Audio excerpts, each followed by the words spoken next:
গোরস্থানের পাশ দিয়ে গ্রামের ভিতরে যাওয়া আসা রাস্তা। ওই রাস্তা দিয়ে দিনের বেলায় যাতায়াতে কোনো সমস্যা হতো না, কিন্তু রাত হলেই নামতো বিপত্তি। একা একা যাওয়া তো দূরের কথা, ভয়ে মানুষজন দল বেঁধে যেতেও সাহস পেত না। গোরস্থান পবিত্র একটা জায়গা, অন্য কোনো স্থানে ভয় পেলেও গোরস্থানে ভয় পাওয়ার কথা নয়। তারপরও গ্রামবাসীদের মধ্যে কিসের যেন একটা ভয় সবসময় লেগেই থাকতো। কেউ একা একা যাওয়া আসা করতে গিয়ে গোরস্থানের ভিতরে দূর থেকে সাদা কি যেন নড়াচড়া করতে দেখত এবং অদ্ভুত ধরনের আওয়াজও শুনতে পেত। এক মুখ দুই মুখ করতে করতে সমস্ত গ্রামবাসীর মধ্যে এক ধরনের ভীতি সঞ্চার হয়। আসল ঘটনাটা কি তা পরীক্ষা করার জন্য রাতে দল বেঁধে গোরস্থানে যেতেও সকলেই ভয় পেত। তবে কোনো মানুষ মারা গেলে তাকে মাটি দেওয়ার সময় কেউ কখনো বিপদের সম্মুখীন হয়নি। তাই গ্রামবাসীরা মানুষ মারা না গেলে কেউ সন্ধ্যার পরে ওই গোরস্থানে তো দূরের কথা, গোরস্থানে পাশ দিয়েও হাঁটত না। হঠাৎ একদিন বয়স্ক একজন লোক সন্ধ্যার পর ওই পথ দিয়ে গ্রামের দিকে আসছিল।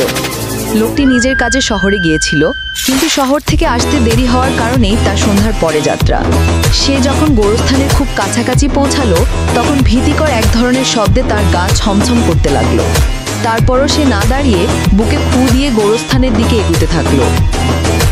গোরস্থানের মাঝে মাঝে যখন এসে পৌঁছালো লোকটি, তখন সে পাশের ঝোপের দিকে তাকিয়ে চুপ করে দাঁড়িয়ে রইল। ঠিক তখনই কি যেন তার সামনে দিয়ে গড়িয়ে রাস্তার এপাশ থেকে ওপাশে চলে গেল।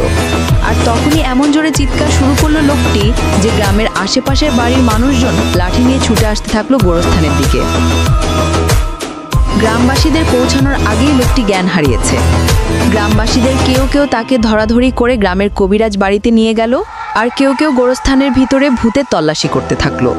সবাই চারিদিক তন্ন তন্ন করে খোঁজার পর শেষমেশ দেখতে পেল একটা সাদা কাপড়ের টুকরা। কাপড়ের টুকরাটা হাতে পাওয়ার পর একজন বলে উঠল, এই গোরস্থানে তাহলে কোনো ভূত নাই, এই কাপড়ের টুকরা দিয়েই মানুষকে ভয় দেখানো হয়। তাহলে এই কাজটা করে গ্রামের দুষ্টু পোলাপাইনরা। সকলের মধ্যে অনেক আগে ভয় পাওয়া একজন লোক উপস্থিত ছিল।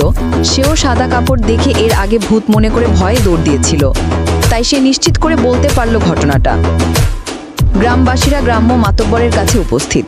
গোরস্থানের এই ভূতের একটা ব্যবস্থা করতেই হবে। ততক্ষণে ভয় পাওয়া লোকটির জ্ঞান ফিরেছে। সে তার সাথে ঘটে যাওয়া ঘটনাটি খুলে বলল মাতব্বরের সামনে। এসব ঘটনা শুনে মাতব্বর সহ গ্রামের গণ্যমান্য ব্যক্তিরা রেগে আগুন। মাতব্বর নির্দেশ দিলেন 24 ঘন্টার মধ্যে যদি এই কাজের সাথে জড়িতরা আমার সামনে হাজির হয়ে দোষ স্বীকার না করে, তাহলে গ্রামের সব পাজি ছেলেদের ধরে আনা হবে এবং প্রমাণ হলে তাকে চিরকালের জন্য গ্রাম থেকে তাড়িয়ে দেওয়া হবে। মাতব্বরের আদেশ শুনে গ্রামের সব পাজি ছেলের অভিভাবকরা তাদের বাড়িতে গিয়ে ছেলেদের অনেক করে বোঝালো। তারা বলল, বাবা, তোরা যদি এই কাজ করে থাকিস তাহলে এখনই স্বীকার কর। মাতব্বরকে ধরে শাস্তি কমানোর ব্যবস্থা করা যাবে। আর যদি স্বীকার না করিস তাহলে প্রমাণ হলে এই গ্রামে আর চিরতরে ঢুকতে পারবি না। পরদিন সকাল 10টা। মাতব্বরের দেয়া 24 ঘন্টার আলটিমেটামের সময় পার হতে আর 1 ঘন্টা বাকি। গ্রামবাসীরা আস্তে আস্তে হাজির হচ্ছে, কিন্তু কোনো পাজি ছেলের দেখা পাওয়া যাচ্ছে না। সময় অতিক্রম হওয়ার ঠিক 10 মিনিট পর আলম আর তার 2 বন্ধু হাজির হলো মাতব্বরের সামনে। আলম হলো গ্রামের সবচেয়ে শান্তশিষ্ট ছেলে। তার বন্ধুরাও ছিল তার মতোই নিরীহ প্রকৃতির। গ্রামের কেউ তাদেরকে কখনো কোনো ঝামেলা জড়াতে দেখে নাই, তাই গ্রামবাসীরা তাদের 3 জনকেই সবসময় ভালো ছেলে বলেই জানত। সেই 3 জন ভালো ছেলেকে মাতব্বরের সামনে উপস্থিত থাকতে দেখে গ্রামবাসীরা প্রথমে মনে করেছিল এরা হয়তো বিচার দেখতে এসেছে, কিন্তু সকলের ভুল ভাঙল যখন তারা স্বীকার করলো যে গোরস্থানের ভূত তারাই।